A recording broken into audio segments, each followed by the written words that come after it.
ಪ್ರತಿದಿನ ತಾಯಿಗೆ ನಮಸ್ಕರಿಸುತ್ತೇನೆ. ನಾನು ತಾಯಿಯೇ ದೇವರೆಂದು ತಿಳಿದು ತಂದೆ ತಾಯಿಯರ ಮಾತನ್ನು ಚಾಚೂ ತಪ್ಪದೆ ಕೇಳುತ್ತೇನೆ. ತಾಯಿ ತಂದೆಯರನ್ನು ಗೌರವಿಸುತ್ತೇನೆ. ತಂದೆ ತಾಯಿಯನ್ನು ಪ್ರೀತಿಯಿಂದ ನೋಡಿಕೊಳ್ಳುತ್ತೇನೆ. ತಂದೆ ತಾಯಿಗೆ ಒಳ್ಳೆಯ ಮಗನಾಗಿ ಒಳ್ಳೆಯ ಮಗಳಾಗಿ ನನ್ನ ಕರ್ತವ್ಯವನ್ನು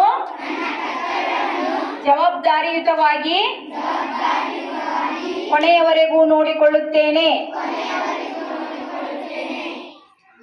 ಎಲ್ಲ ಮಕ್ಕಳು ತಂದೆ ತಾಯಿ ಹೇಳಿದಂಗ